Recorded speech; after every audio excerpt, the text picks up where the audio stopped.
السلام عليكم. تغطيتنا اليوم إن شاء الله حتكون من ألمانيا مع الصديق عبد الله العراقي نائب رئيس لجنة الأقمشة. ومن خلال هذه التغطية إن شاء الله حتستفيدوا من المعلومات اللي هيقدم لكم إياها الأخ عبد الله العراقي، معلومات عن مكاين التطريز، أنواعها، أشكالها. ما نبغى نطول عليكم في الشرح والتفاصيل. عبد الله العراقي منتظركم هناك، وأحلى تغطية من ألمانيا. نشوفكم على خير. السلام عليكم ورحمة الله. معكم عبد الله العراقي. أول شيء أشكر الأخ وليد على المقدمة الرائعة، يعطيك العافية. أنا الآن في شركة ZSK، معرض فنون وتقنيات مكاين التطريز. راح أحاول إني أختصر لكم بقدر الإمكان. للمعلومات طبعا راح أشرح بعض التفاصيل. أي أحد عنده استفسارات راح أنشر حسابي في آخر المقطع، لأن الأخ راح انشر حساب الشركة. يمكنكم مراسلتي على حساب الشركة، لاني ما اقدر اطلع على الرسائل وما راح ارد على الرسائل اللي موجودة في حساب الاخ وليد. طبعا صناعة التطريز صناعة كبيرة وجدا مربحة وما فيها تكاليف، وخسائرها تقدر نقول زيرو اذا احد عرف. الخسائر دائما تجي في عدم اختيار الماكينة الصحيحة وعدم اختيار الشركة المناسبة. مكاين التطريز طبعا تبدأ من راس واحد لين 56 راس مع اختلاف الأنواع. راح أشرح بعض التفاصيل. الآن راح نتكلم بس عن التطريز الصناعي مو المنزلي، لأن الصناعي إمكانيته أكبر وأوسع وهو الأكثر دخل. زي ما نلاحظ الآن هنا عندنا أنواع كثيرة. راح نبدأ بالراس الواحد. هذه ماكينة راس ممكن تطرز جميع الأنواع، جميع أنواع الأعمال، مثلا في كابات، في تيشيرت، في جلابيات، في فساتين. الراس الواحد شامل. إمكانية الراس الواحد ممكن تطرز فيها إيش ما تقدر، هي خصيصا، وممكن كمان تكون منزلية، ممكن تنحط في البيت. لأن احنا زي ما شايفين الآن هي صغيرة، شخصين ممكن يشيلوها، ممكن تدخل من أي باب. الله يكرمكم ممكن تطرز كمان على الأحذية. هنا هذا بعض النماذج مطرزة على الأحذية. هذه كمان نموذج بمساحة أكبر وتطرز. هنا ممكن نقول جلابية، دقلات، أي شيء ممكن تطرز.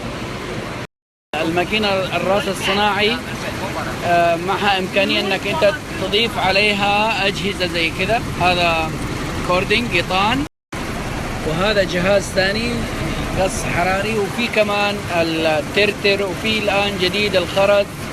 في أشياء كثيرة ممكن تضيف هذه هي ميزة الصناعي، إنك أنت تختار، إنك تقدر تضيف عليها كل ما نزل من موديل تقدر تضيف عليها. في أنواع كثيرة من المكاين، في صيني، في كوري، في ياباني، وهذه طبعا الألماني تعتبر من أجود أنواع المكاين. ميزة الألماني إنه يعطيك كواليتي عالي، لا يمكن أن تقدر توصله بالمكاين العادية. لذلك الناس اللي تحرص على كواليتي التطريز أو جودة الغرزة هي ما تأخذ إلا من الماركات أو الشركات الكبيرة. طبعا بعد الراس الآن حننتقل هنا راسين. الراسين هذه تركب تشتغل على كابات. طبعا زي ما قلنا أهم شيء التفاصيل. الماكينة تشتغل تقريبا 300 درجة، ما في شركة تقدر تسوي هذه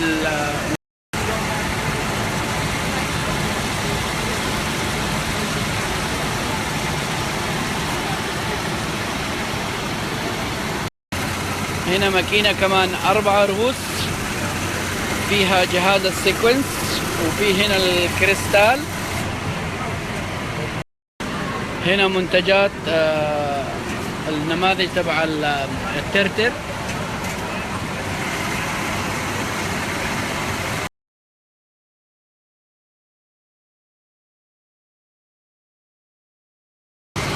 هنا ماكينة ثانية بإمكانيات أكبر، إنه الطاولة تنزل تقدر تطرز على الملابس الجاهزة. هنا طبعا نموذج ثاني. الماكينة عندها جهاز للتخريم، تقدر تخرم القماش اللي هو قطن ما يقدر يحرقه باليد. هنا كمان نموذج اللي هي بالاوبشن الطاولة تنزل، يقدر يطرز على الشنط اللي هي جاهزة. هنا كمان بعض النماذج. مجال التطريز زي ما قلنا واسع جدا، لا له أول ولا آخر، كل ما فكر الواحد كل ما قدر ينتج ويبدع. هنا كمان الماكينة مجهزة أنها تطرز على فرشات السيارات. راح نشغل الآن. أنا كمان أعطيكم بعض النماذج، لأنه ممكن حتى في بعض الناس عندهم مكاين تطريز يقدر يستخدم الأفكار هذه نفسها. هنا مشروع ماكينة تطريز يقدر يستخدم الدببة اللي موجودة في السوق، يشتريها يفتحها ويطرز عليها نماذج زي كذا. هذه بعض المنتجات وبعض النماذج.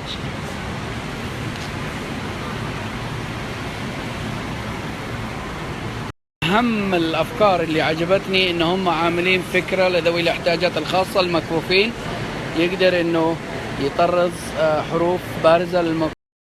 هذه الفكرة زي ما هم حاطينها مثلا في المطبخ، ممكن حاطين يغير نوع المواد، إيش هذا موية، هذا من أهم من الأفكار.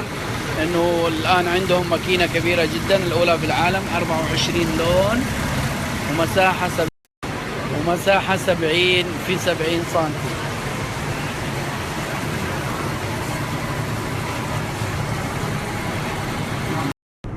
هذا جهاز يغير أو يطرز أوتوماتيك ويسحب أوتوماتيك، خاص بالسراير، بالشرايط السراير. إن عندها رول هنا ورول بالخلف. الماكينة تشتغل 24 ساعة وحدها أوتوماتيك. من ضمن الأفكار اللي هي مستخدمة، صاروا يستخدموا التطريز بخيوط تستخدم في صناعة الطب. مثل الحزام، هذا الجهاز يرسل نبضات عن طريق طبعا خيوط. الخيوط هي بطريقة تطريز، يساعد على إزالة بعض الآلام اللي هي تكون في الظهر. وهناك ممكن كمان يستخدم لقياس درجات نبضات القلب وغيرها. هنا الآن راح ننتقل للمكاين اللي هي مساحتها أكبر. طبعا هذه 12 راس. الماكينة هذه تستخدم لأصحاب المصانع متعددة الرؤوس، لأنها تنتج أكثر من قطعة في نفس الوقت، ما في زيادة تكاليف، فقط خيوط.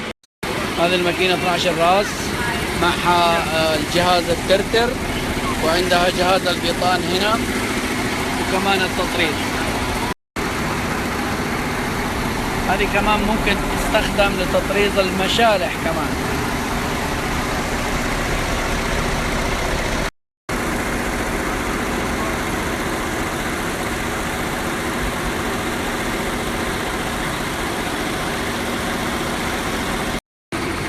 هذا الآن نموذج القيطان.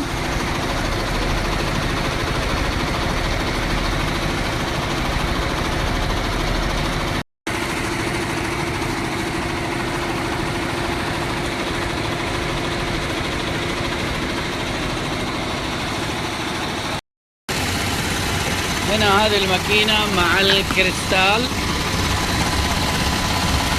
طبعا سوارفسكي.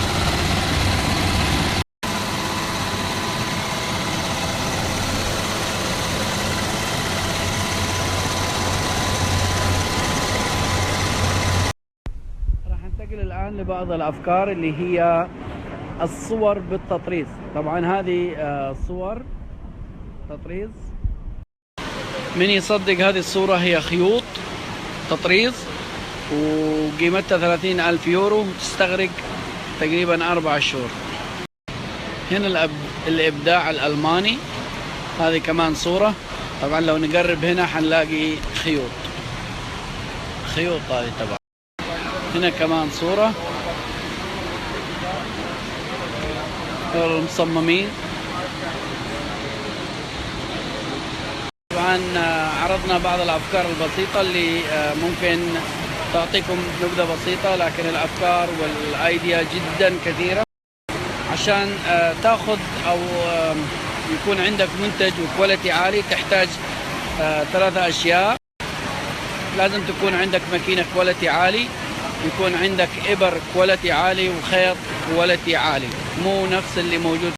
انتقل لكم إلى الإبر. طبعا الإبر هي من أهم الأشياء اللي يحتاجها الشخص عشان يكون عنده كواليتي عالي.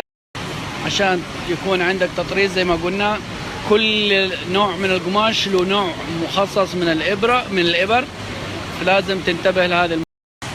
هذه الشركة اسمها جروز بيكارت، طبعا تنتج الإبر الألمانية جدا ممتازة وكواليتي عالي. كمان عشان تحصل على كواليتي عالي تحتاج إلى كواليتي عالي من الخيوط. هنا الخيوط الألمانية كواليتي جدا عالي. عشان تعرف جودة الخيوط حاول تقارن بين التطريز اللي هو تبع الماركات اللاكوس والنايك والاديداس، حتشوف الفرق جدا واضح، لأنه دائما الغرزات تكون جدا دقيقة، وكمان هم يستخدموا آلات عالية الدقة. لو نلاحظ هذا اللوجو، طبعا صعب انك تقدر تشتغله بماكينة عالية او بالمكاين الصيني او غير كذا، الا انك تحتاج الى.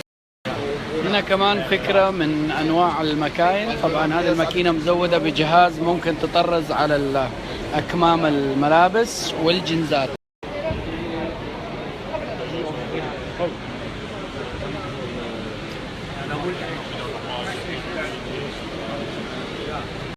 من ضمن المعرض هو غير التطريز طبعا الطباعة. في نوعين من الطباعة، في للمشاريع الصغيرة ماكينة طباعة صغيرة براذر. ماكينة الطباعة هذه تطبع على التيشيرتات بجودة عالية بريزولوشن عالي جدا يوصل إلى 1200 دي بي آي.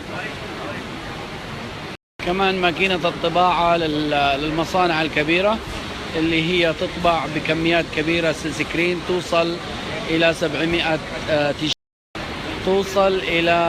700 تيشيرت في الساعة الطباعة. طبعا جودة كواليتي جدا عالية. عشان ما أطول عليكم، يعطيكم العافية للمتابعة، وأي استفسارات راح أضع حساب الشركة في السناب الجاية. يعطيك ألف عافية على هذه التغطية الحلوة والمميزة، وإن شاء الله يكون المتابعين استفادوا من هذه التغطية اللي بتخص التطريز ومكاين التطريز.